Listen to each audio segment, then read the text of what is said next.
All right, guys. So this all started last year literally around like this date. It was like end of November-ish.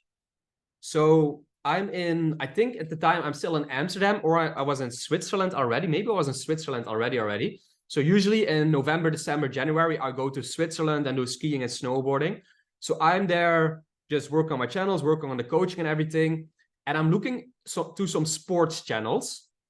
And of course, everyone knows like a lot of these viral sports channels are super good, super evergreen. Like this channel called Rebound. I often use this channel as an example of how you can make your own sports channel and what you can do with it. So I'm looking at these viral sports channels, and I just saw that a specific kind of video was doing very well on these channels. And then I was also like, of course, these NBA channels tend to do very well, but I started searching for other sports channels that I could do in the same channel style as these bigger sports channels like Rebound and Hoopflix and Kickflix and all these channels. If you want to look them up, please do it, because it's a very good example of how good evergreen videos can be made, and also how to make very catchy hooks, intros, and like how to keep your engagement high. So the beauty about these channels is also that they are very focused on mass appeal audiences. So for example, Rebound makes a lot of videos about like the extreme rich lifestyle of a specific NBA star. Now, the beauty about this is that NBA fans want to watch this video because it's about a specific star that they maybe love. But if you are not an NBA fan, you can also be interested in a video like this, because you don't have to have knowledge about the sport just to watch a video about the rich lifestyle of a specific star, or the crimes that stars committed, or how one of the stars went from being super rich to homeless, or how he went from homeless to being super rich and becoming a star. These are like let's say, for example, if you make a news channel about the NBA, like I would never watch an NBA news channel because I'm not interested in NBA. But if you make so this is like, you basically make your range of your audience that you can reach smaller, because it's only for NBA fans. Now, if you make this channel about how he went from homeless to a star, this is something that can appeal to basically everyone in the world. So you make like your audience that you can apply to, make it way bigger. So you want to focus, when you're looking for channels, on mass appeal channels like this, but still with, like, for example, a fan base, or an engaged group of people that can become loyal fans of your channel. So I found this specific niche, I found this specific sport that I wanted to focus on, and then I just decided on starting this channel. And this was like around the end of November 22. So I literally upload my first video on this channel, and it immediately goes viral. So within a couple of days, weeks, it gets like 250,000 views already. And just the channel, like I had the watch hours, I had the subscribers, and I get to apply for monetization within like 20-25 days. I don't remember the exact like days because it's been a year, but it was within a month, and I passed the monetization process. And now we are like somewhere mid December, end of December, nearing the end of December. So of course, I'm extremely hyped for the future of this channel. There was little to no competitors in this market yet. So this specific sport that I found, there wasn't a lot of competitors yet, but I was almost one-on-one mimicking the style from Rebound and from Hoopflix. So I knew that the topics I was making were very interesting in mass appeal, and people would like that. So the demand was high for this niche and channel. The supply was still very low. And that is where you get that viral effect of finding a niche that is high in demand, low in supply, and where you can like break through within the first month and just get viral videos very quickly. Right? So now we are, I think this was around the end of December, start of January, some problems started occurring. So first of all, December, of course, especially the last 2 or 3 weeks of December is like holiday season, Christmas, New Year, you're at family, you're at friends, it's cold outside, you're just chilling. I wasn't very focused and dialed in. And on top of that, I was in Switzerland. So I was skiing a lot, doing a lot of snowboarding. My friends were visiting. I was with my family. So I wasn't very dialed in on focusing on growing and looking at the channels, and specifically this newer channel. So a big mistake what I was doing, like, first of all, I was using a pretty bad low quality team. So I was too lazy to like put in the works to find a high level script writer, voice actor, video editor. Back then, the voiceovers with AI weren't that good yet, like in November, December of last year. So, and also because of this was about the specific sports channel, I wanted to find a script writer that was proficient in this sport and followed the sport. So at least the information I was sharing was accurate. But the team I was using at the time was not at all proficient in this sport. So the team was of low quality. The videos were pretty bad too. So I had trouble finding scriptwriters who actually knew the sport and made good scripts in this niche. Because yeah, it's pretty hard to find a specific like scriptwriter who is a good scriptwriter for YouTube and also watches this sport, right? So I was like, you know what? I just used this ready-made team. The views seem to be doing very well. I got like between like December, January, over 1 million views on the channel, which was like the second month of being live. RPM of the sports channel was like 4.5. So you can calculate what the revenue was that first month. So I was like, you know, it's all running smooth. I was getting negative comments about the quality of the videos, but I was like, you know, when my friends leave next week or in 2 weeks, or I get back home to Amsterdam, I will focus on making the quality way better. So I just let it slip. I upload some more videos. The views seem to be like consistently growing bigger and bigger and bigger. And then we got like to the end of January, February, and this is where the real disaster struck. So I was being a bit cocky around this channel. The quality was still low. I had no proper team in place, and I really had to like work on this, and I was planning to do so, but I was about to move to Bali coming February too. So I was also preparing the Bali trip, moving here, arranging all that stuff. So I had my apartment in Amsterdam rented out already. I lived in Amsterdam for the past 7 years. So I stayed in my mother's place for the last few weeks before I would move to Bali. This channel was doing all right. I was still getting momentum, was a bit up and down at this point. But, you know, the team was still pretty bad. I was still getting negative comments about the quality. And I was getting to a point where I really had to make some changes. But this was the moment where the real disaster struck. So close to my mother's place is this indoor swimming pool where I would go almost every other day just to like swim for an hour. Just got a workout in, right? They had a really nice sauna. They had like ice cold shower. So I would go swim, sauna, and then just do my daily workout. So I do my daily workout at one point, and then I'm in one of those changing rooms in a indoor pool, right? You probably know it's like the small changing rooms that you lock, and I'm like getting dressed, and the channel was doing well. So I wanted to get the YouTube Studio app on my phone and open it and check how the views in the past few days or in the morning like were progressing for this channel. And as I'm standing in this swimming pool booth, I'm like trying to load up my channel, but nothing was happening. So it wasn't loading. And when you click your channel icon, it was like gray. So I'm standing there. I was like, you know, usually the connection in here in the swimming pool is pretty bad. So it's probably just not loading because of connections issues, right? So I close it down. There was like nothing wrong, I thought. And then I move over to the grocery store, get some food, get some drinks. I load my channel up again. And I'm like, damn, it's like still not loading. Like maybe there is something wrong, right? So at this point, I started to like stress a little bit, like get a little bit scared, like maybe there's something wrong with this channel. Who knows what happens? So I get back home, and that is like where I got on my computer, and I saw that my channel got deleted. So I got emails like on the email address from this channel that it got deleted. And the reason for it being deleted was because it was linked to another channel that got deleted. So here's what happened.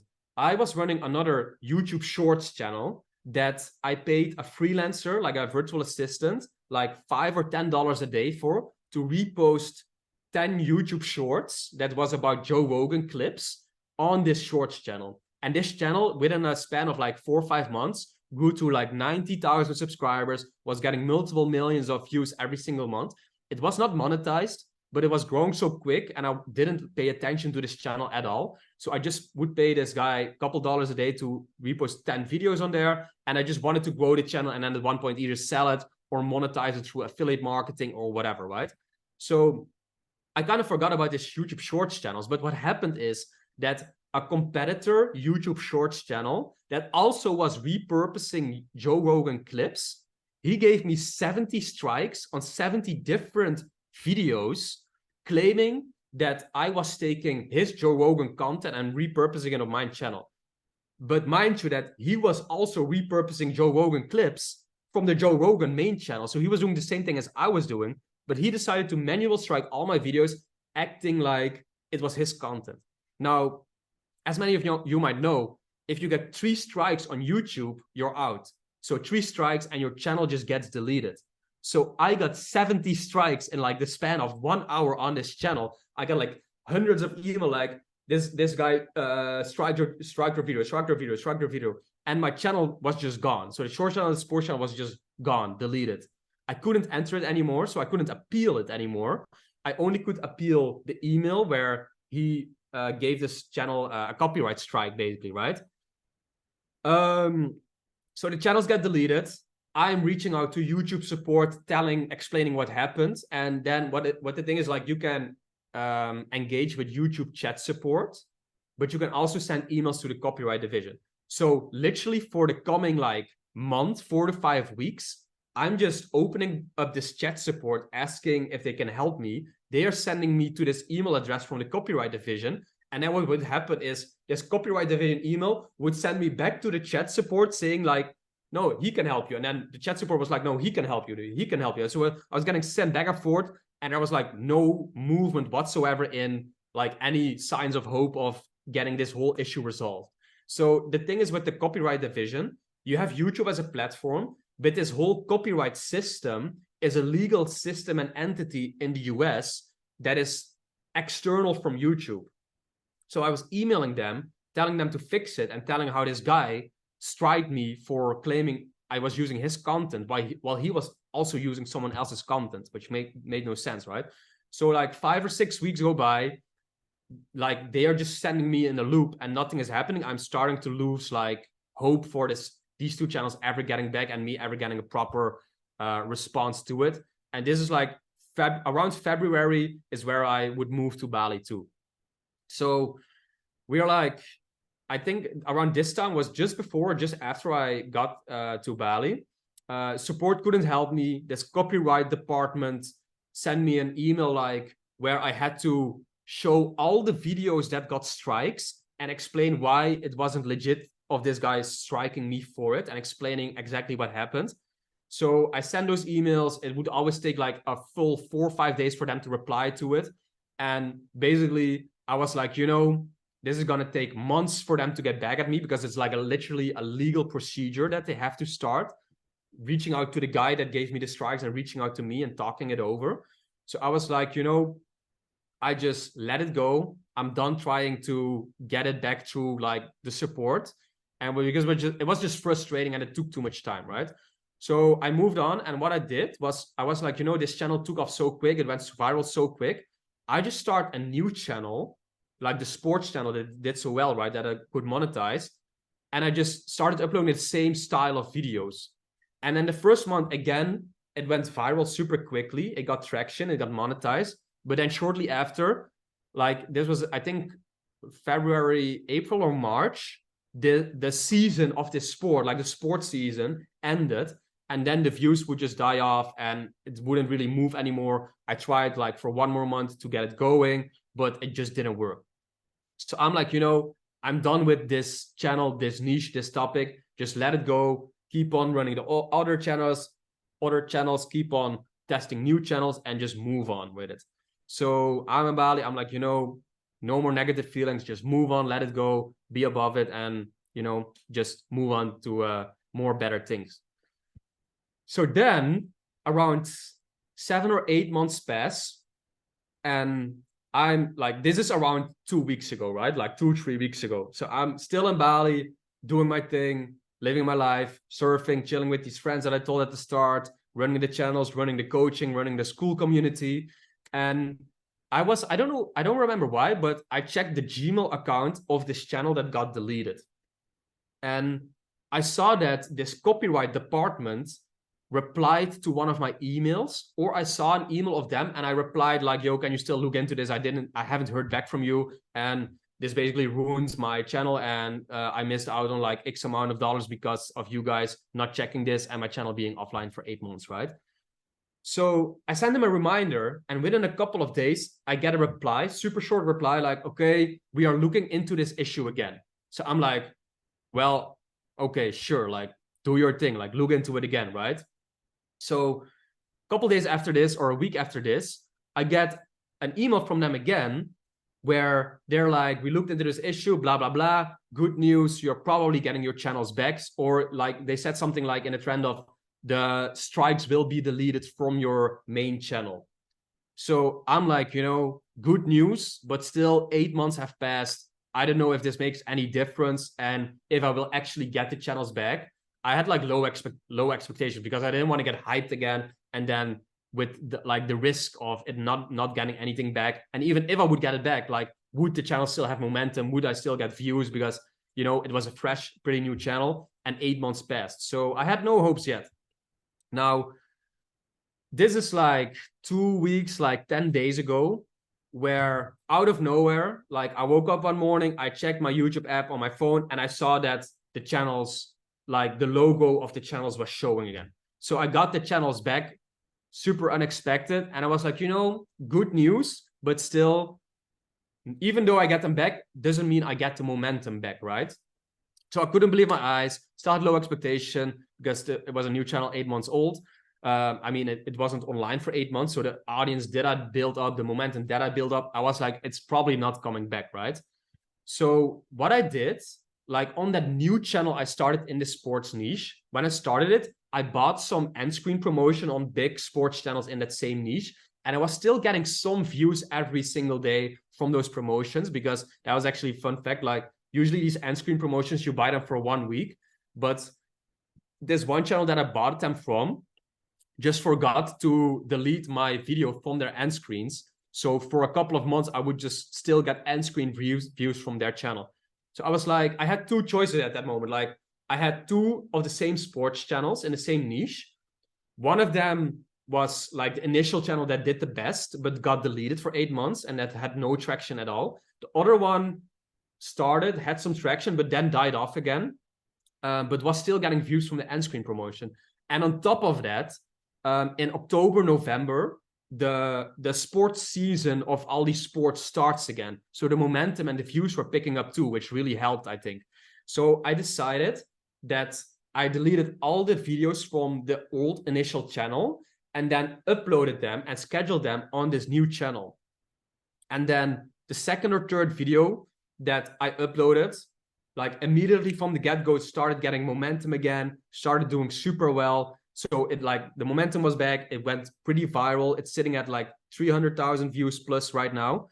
And from nothing, from this channel doing nothing for months, within the span of a week, the views shot up like to 50K a day. So like 100,000, like you have the 40-hour framework on the YouTube studio, right? So it was like sitting at a good 100,000 plus per 48 hours, which is 50K a day. And with the RPM of like 4.5 to 5, this would result in doing like $250 days for the past 2 weeks with this channel. So this went from starting, getting it deleted, starting again, losing traction, to then 8 months later, getting the channels back, giving it one last shot, just uploading it again, and then the momentum just being back again. And that is how the past 12 months went down for this particular channel. And yeah, I thought it was a pretty cool comeback story, and a cool story about how you shouldn't give up and keep trying, and having low expectations but high discipline to keep on working on stuff, keeping on trying on stuff, and not giving up after you hit some roadblocks or things don't go the way you thought it would be. And yeah, it's just a cool redemption story about how quickly also something can change because of 1 or 2 videos, right? Because if you get a couple of videos that get 100,000 to 500,000 views, your whole life basically can change from the revenue that you generate and the way it lifts up this whole channel. Yeah, so a lesson to myself, like, don't try to like circumvent YouTube with these YouTube Shorts channels where you repost garbage quality. Of course, I take ownership for the mistake I made, but still this guy that gave me the strikes still as an asshole that should like be banned from YouTube in my eyes. But it was a good lesson. And then also focus on the quality of the videos, make sure your viewers really enjoy what you create and put out for them. And just like what I talk about a lot with these niches, like mimic what works and then give it your own twist in another niche, and don't reinvent the wheel. Do what is working for others and just try to make it a little bit better, or find a niche where it hasn't been done in before. And yeah, I hope you guys like this story. I hope it's motivating someone, and that gives you the discipline to push through and start your channel and don't give up on your channels. And yeah, a lot can change in a short period of time, guys, if you find the right niche and make good videos and just don't stop testing niches and everything.